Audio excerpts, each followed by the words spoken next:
最近春節檔上映嘅6部電影裏邊咧，《滿江紅》累計嘅票房咧達到咗30億，排名第一。呢部電影唔單止激發咗好多觀眾嘅愛國熱情啊，同時咧亦引發咗一陣喺電影院當眾朗誦呢一個《滿江紅怒髮衝冠》呢首詞嘅潮流噃。白了少年頭，空悲切；我了少年頭，空悲切。靖康耻犹未雪，恨子恨，何时灭？8000里路云和月，莫等闲，白了少年头，空悲切。對於大多數人嚟講咧，《滿江紅怒髮衝冠》咧一直都被認為係宋代抗金名將岳飛嘅詞作，但係呢個問題咧喺史學界一直都係備受爭議嘅。岳飛嘅孫岳柯喺岳飛得到平反之後咧，曾經致力整理佢祖父嘅作品，並結集出版。但係好奇怪嘅係咧，喺呢啲作品裏邊咧並冇收錄呢首詞喎。而喺南宋至明朝之間好長一段時間裏邊咧，都未見有文獻提及或者引用過呢首詞。直至係明朝嘅嘉靖15年，徐介為岳飛編嘅作品集《岳武穆遺文》咧，先收錄咗呢一首詞。呢個時候咧，先開始廣為人知。所以咧，唔少學者咧認為呢首詞其實係明朝嘅人偽託岳飛所作，用嚟借古喻今。因為當時嘅明朝咧，亦面臨住北方游牧民族嘅威脅，甚至皇帝明英宗咧，亦喺土木堡之變之中咧被瓦剌所俘虜。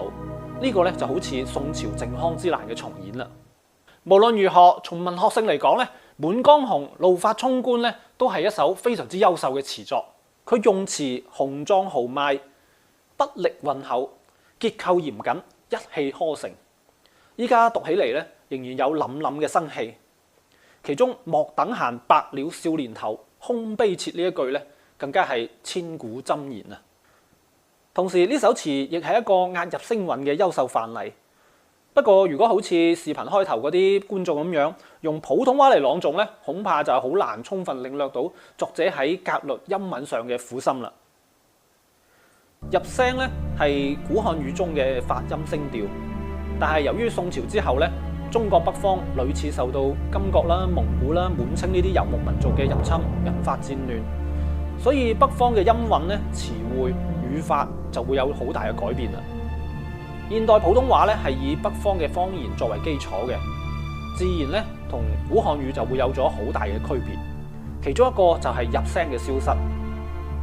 由於廣東地處南方，同中原咧就有5嶺相隔，語言文化習俗相對嚟講咧比較少受到北方戰亂嘅影響，所以對於好多古漢語嘅特徵咧，粵語咧依然保存得非常之好噃。《滿江紅怒髮衝冠》裏邊嘅揭、烈、粵、切、說、滅、決、血、決都係短促嘅入聲字，所以用粵語讀起身咧就會比較短促啦，能夠充分咁樣表達出作者悲憤沉鬱嘅情感。再加上粵語嘅聲調咧變化更加豐富，朗誦起上嚟咧高低起伏、抑揚頓挫嘅感覺咧就更加明顯啦。但係如果用普通話嚟朗誦咧，咁就好難體會到呢一種感覺啦。如果大家對粵語朗誦古詩詞有興趣嘅話，不妨可以睇睇我同梁天山、陳輝權2位老師一齊創作嘅粵韻唐詩同埋粵韻宋詞啊！喺視頻嘅結尾，大家可以聽一聽陳輝權老師用粵語朗誦嘅《滿江紅怒髮衝冠》。滿江紅怒髮衝冠，作者岳飛，朗讀陳輝權。怒髮衝冠，憑欄處，蕭蕭雨歇。抬望眼，仰天長嘯，壯懷激烈。30功名塵與土，8000里路雲和月。莫等閒，白了少年頭，空悲切。